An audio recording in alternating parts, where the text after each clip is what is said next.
Good evening friends, চলে আসলাম আজকে একটা নতুন ভিডিও নিয়ে। সেটা হলো যে কিভাবে একটা সেন্টেন্সকে আমরা চারটা টেন্সে লিখব। কোন কোন tense? Present indefinite tense, present continuous tense, present perfect tense, present perfect continuous tense. Subject অনুযায়ী এবং পার্সন অনুযায়ী কীরকম হবে সেটা আজকে আমরা লিখব অ্যাফার্মেটিভ সেন্টেন্সে। তাহলে আমি প্রথমে লিখেছি প্রেজেন্ট ইনডিফিনিট টেন্সে we, you, they, I study the Ramayana. এবার এটাকে আমরা থার্ড পারসন সিঙ্গুলারে লিখব। সেই একই সেন্টেন্সকে প্রেজেন্ট কন্টিনিউয়াস টেন্সে লিখব তিনভাবে, প্রেজেন্ট পারফেক্ট টেন্সে লিখব দুইভাবে, প্রেজেন্ট পারফেক্ট কন্টিনিউয়াস লিখব দুইভাবে। তো ফ্রেন্ডস শুরু করছি। লিখেছি we, you, they, I study the Ramayana. এবার এখানে যদি আমাদের হি বসে, সি বসে, রাম যদি বসে, তাহলে আমরা কি করব? স্টাডিটা হয়ে যাবে স্টাডিজ, থার্ড পারসন সিঙ্গুলার হয়ে যাবে স্টাডিজ দ্য রামায়ণা, যা আছে তাই।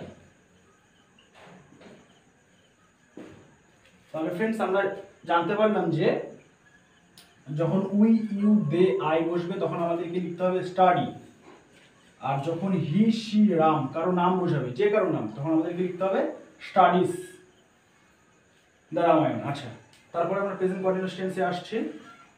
তাহলে প্রেজেন্ট কন্টিনিউয়াস টেন্সে আমাদেরকে লিখতে হবে আই, আইয়ের সাথে অ্যাম হবে। I am studying,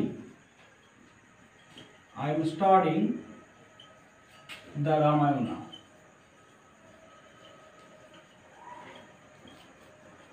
I am studying the Ramayana. এবার আয়ের পরে যদি ইউ লিখি, যদি উই লিখি, যদি দে লিখি, তাহলে আমাদের কি হয়ে যাবে? আর স্টাডিং দ্য রামায়ণা।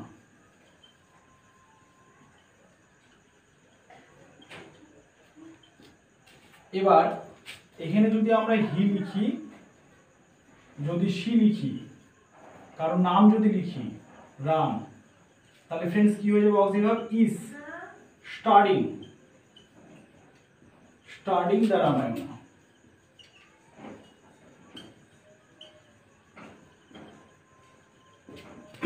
তাহলে ফ্রেন্ডস কি লিখলাম?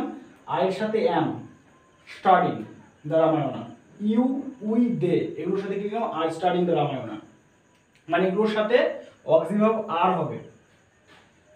তারপরে হি, সি, রাম এগুলোর সাথে অক্সিলারি ভার্ব ইজ হবে, তার সাথে ভার্বের সাথে আইএনজি। আচ্ছা নেক্সট প্রেজেন্ট পারফেক্ট টেন্সে, প্রেজেন্ট পারফেক্ট টেন্সে আই এর সাথে, উই এর সাথে, ইউ এর সাথে, দে এর সাথে হ্যাভ। প্রেজেন্ট পারফেক্ট টেন্সে যেহেতু স্টাডিড দ্য রামায়ণা।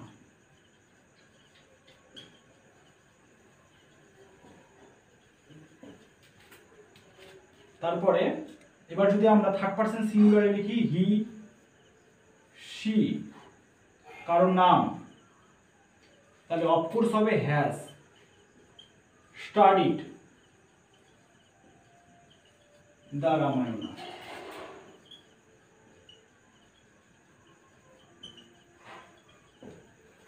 তাহলে ফ্রেন্ডস কি লিখলাম? আই এর সাথে, উই এর সাথে, ইউ এর সাথে, দে এর সাথে হ্যাভ স্টাডিড দ্য রামায়ণা, এগুলোর সাথে হ্যাভ বসবে। যদি আয়ের পরিবর্তে হি, সি, রাম এগুলো থাকে তাহলে কি হয়ে যাবে? হ্যাজ হয়ে যাবে। তারপরে ভার্বের third form study the Ramayana. আচ্ছা, তারপরে প্রেজেন্ট পারফেক্ট কন্টিনিউয়াস টেন্স। যদি এখানে আমাদের আই থাকে, উই থাকে, ইউ থাকে, দে, তাহলে কি হবে friends? Have been studying the Ramayana.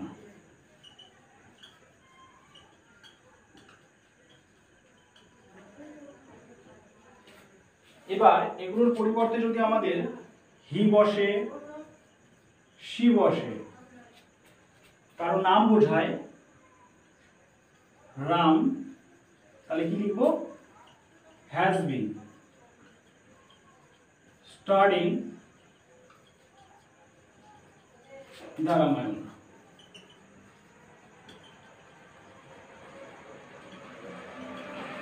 তাহলে ফ্রেন্ডস আমরা একটা সেন্টেন্সকে কিভাবে বিভিন্ন পার্সেন্ট অনুযায়ী টেন্স অনুযায়ী চেঞ্জ করলাম। ফ্রেন্ডস আশা করছি প্রেজেন্ট ইউনিট টেন্সে এরকম একটা সেন্টেন্স দিয়ে present continuous, present perfect continuous টেন্সে তোমরা লিখতে পারবে। যদি কোনো অসুবিধা থাকে অবশ্যই কমেন্ট করবে। থ্যাঙ্কস।